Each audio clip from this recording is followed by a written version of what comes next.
Geraldino, Fox 5 News.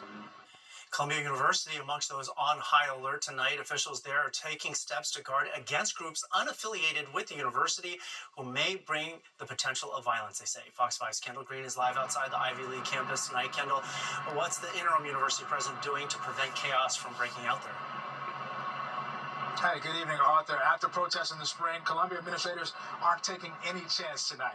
Now, at the entrance here on Amsterdam Avenue, you see students and staff must get scanned in by authorities for access.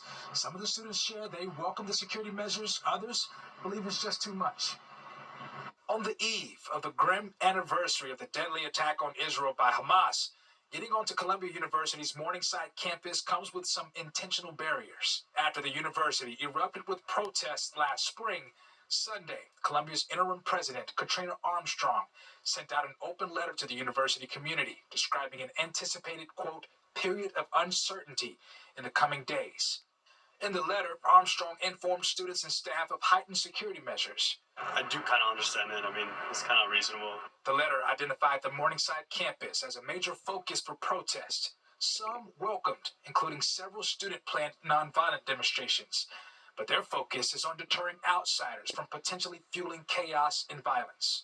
Keeping people out of campus that are coming from the outside because of reasons of violence, extreme protesting, but I do think that the level of security is kind of intense. Jaden, a Columbia sophomore, has seen some of those measures take effect in real time.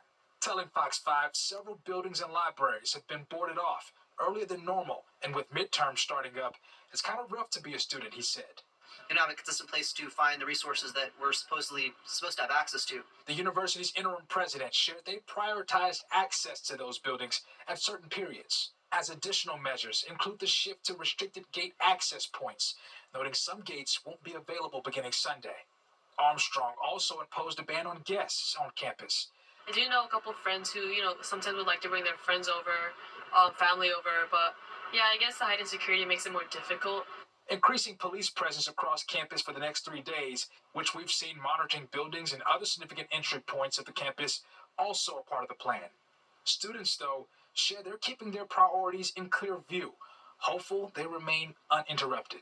Whether it be the security or the protest, as long as that doesn't really affect us with our daily life and our schedules, then I think we don't really mind what goes on. Now, protests in April were so intense that then President of Columbia University called in NYPD, where they made more than 100 arrests. The hope this week is things remain calm. In the Morningside Heights section of Harlem, Kendall Green, Fox 5 News. All right, thanks very much, Kendall. Well, Governor Kathy Hochul was in Westchester County tonight, taking part in a service remembering the victims of the Hamas terror attack against Israel on last October 7th. The governor joining people at Temple Israel Center in White Plains, where they prayed and read aloud the names of people who were murdered that day. Hochul, again, condemning anti-Semitism, hate, and violence. We can overcome this hate.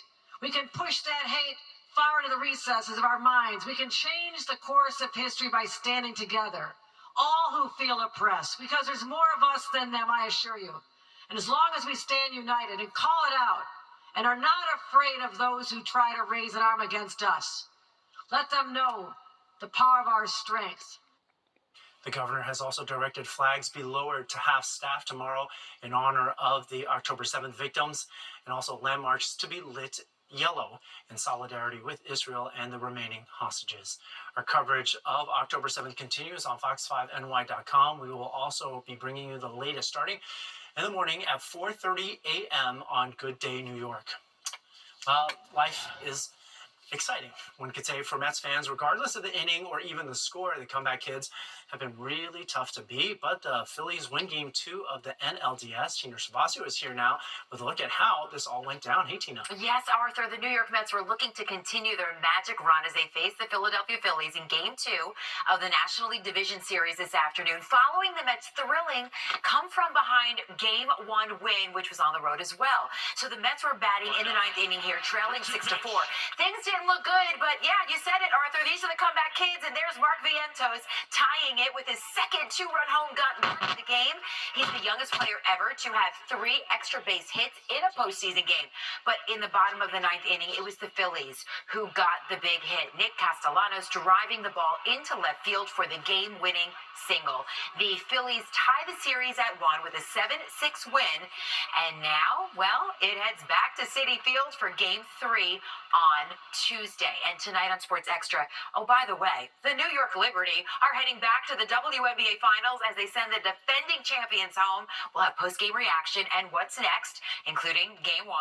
Giants win a thriller, Jets lose in London, and you'll hear from Aaron Rodgers on his play and his latest injury. Plus, I'll talk football with Kurt Menefee and Chris Sheeran from the Yes Network. He joins me to preview the Yankees and Royals Game 2 tomorrow at the stadium. Have you kept up with it all there, Arthur? I have, thanks to you. All right, thanks, Tina. You got it. Well, down south, there is trouble brewing as Hurricane Milton now seems to have its eyes set on the already battered west coast of Florida. When we come back, we're looking at the efforts already underway by officials in Florida to keep residents safe. Plus, Nick Gregory is here with a check of our forecast. Hi, Nick. Hi, Arthur, and our forecast is a lot calmer than what will be happening in Florida by the middle of the week, but we do have to deal with these showers as we get into a portion of tomorrow. Other than that, you like what's coming for the week. I'll have that forecast when the 10 o'clock news returns.